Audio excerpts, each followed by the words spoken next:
What's up, guys? So I'm gonna go for a little drive, see somebody real quick, drop off some gifts. Got special guests coming up soon. So while this is warming up, we can kind of talk about the car, what's changed, and what's in store for it. So I've been gone for a while because nothing's been going on with the car, really. Barely any changes, just same old equal length header, my own intake, or my own fabricated intake, made up of a mishmash of parts. I did, however, replace the brake pads, rotors, put some stainless steel lines from Stop Tech, replaced the fluid. I just put on a Motul RBF 600. Damn. Stupid ass garage door. So I put some new brake stuff. I installed some Swift Spec R springs, which has a 1-inch drop. The rear spring rates are a little more aggressive, a little bit more stiffer, which I like. From JDM land. I'm not sure where RCs are from. I also installed some SPC door control arms just for camber adjustability for the rear, since the rears are fixed.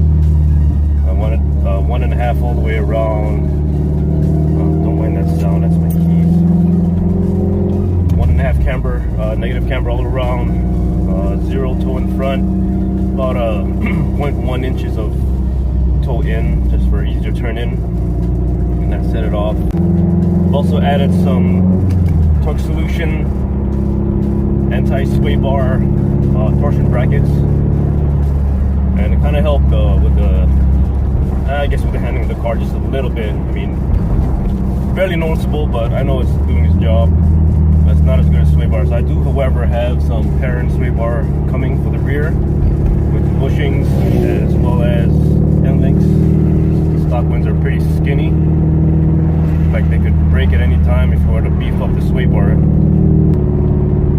After my last bid in 2015, I sold my axle backs, my nameless axle backs. I put the stalkers back on, and then kind of got bored with it. I mean, it put out the same amount of power, felt the same, it's just no noise. But as time went by, I kind of missed the noise, and I actually went louder so I wouldn't get deletes, which sounds better to me.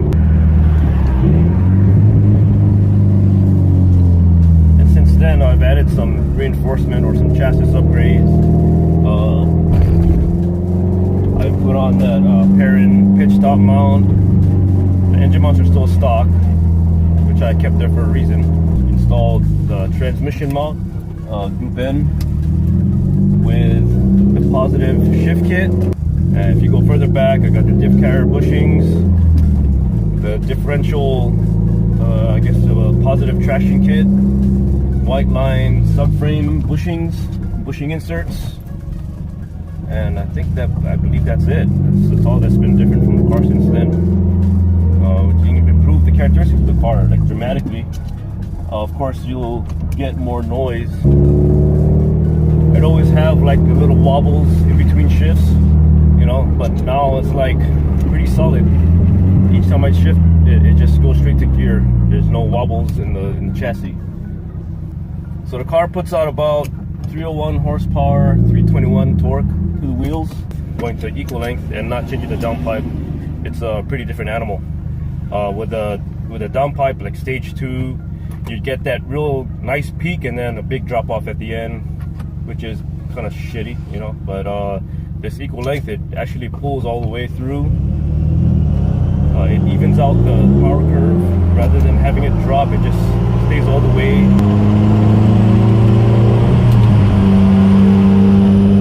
Drivability is awesome. It's no longer quiet. I get the drone around 750 RPMs, around 3. So when I get past 3, that's when it kind of quiets down.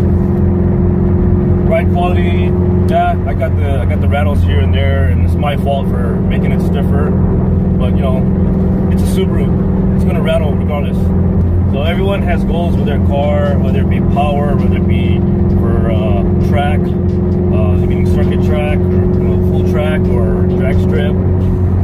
don't have any of that here in Hawaii. I just like a nice, fun car, you know, something that I can just punch around here and there.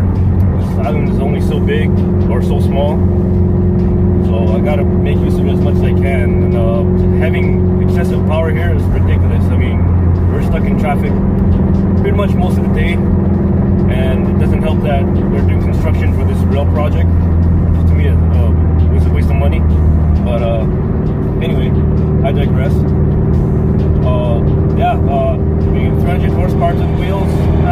Maybe you can a little more. I want to add external wastegate for better cruise control, even though I have a stock downpipe, since having a bell mouth an external wastegate is pretty much pointless anyway. You're not using the internal wastegate, so why the hell put a bell mouth? I mean, it's pretty. 300 wheel horsepower is pretty conservative.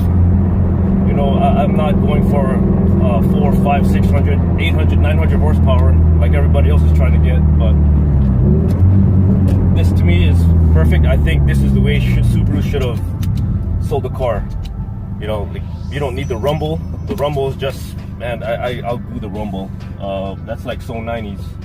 Equaling tethers, it just makes sense. You make more power than it equals. Not only does it sound better in my ears, and as do some guys' ears, but it's safer for the engine. You can argue with this till we're blue in the face, but it equals just for sound. It sounds cool, but not anymore for me. I also forgot to mention that I upgraded the tires from the stock shitty Dunlop tires to Michelin Pilot Sport, Pilot Super Sports, which are way better, much quieter, handles better in dry and rain. We've been having some rain the past few days, and it's been awesome. Yeah, going back to what I was saying, I was going for response and balance. I want responsiveness from the car, whether if I'm pushing it or whether if I'm going around corners. Like I said, it's just an awesome package that Subaru should have done. Yeah, we've had the EJ25 for years, 10 years, and we've had the EJ engine design for over 20 years, but I ain't crying about it. I mean, to me, this is a good engine. You guys only say it's bad because it's your fault. And I also blame the marketing for Subaru, how they market these cars as race cars out of the showroom. They're not race cars. They're economy cars that have race heritage. You can make it a race car after you put like a few $1,000s and a whole gang of sponsorship. All right, we're getting near to where our friend is. It's got to roll up in here pretty soon. Fucking speed bumps.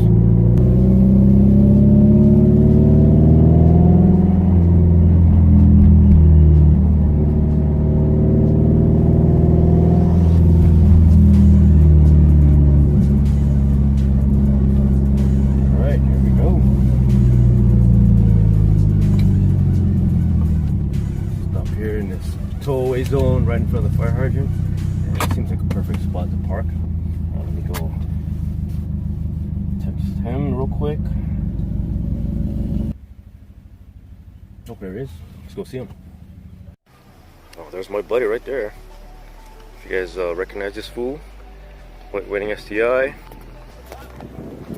He's come down to visit me, trying to get the secrets on how to keep it reliable. Just kidding, how you doing, man? So yeah, how do you like your stay here? So far so good. Yeah? Loved it. Awesome, It's the last day today, but yeah, the kids loved it, the wife loved it. Yeah, that's all that matters. It's always a treat coming out here. So got some gifts for him, because coming to Hawaii, we always gotta spread the aloha. Here you go, buddy. Here's your pasta lubes. Awesome, man. Yeah, man. Yeah. Look at that. Yeah, got some good snacks that you can't get in California. Yep. Looking forward to see you next year, man. Hopefully. Okay, so got him a gift for coming down. So since he's moving to the Beamer side of the car scene, I'm gonna give him one gift, and I'm gonna give you this badge that I took off of my car, so you remember what it is to own an STI. Yeah. I don't need it, so I'll just give it to the next guy who deserves it. Right here, guys. Look at that. Yeah, so he can go ahead and stick that on his Beamer if he wants. I'll be sure to put a video on this, actually. Cool. Like and subscribe, and I got more stuff for you guys later. Thanks again for coming by. Thanks. Yeah. No, thank you for coming out.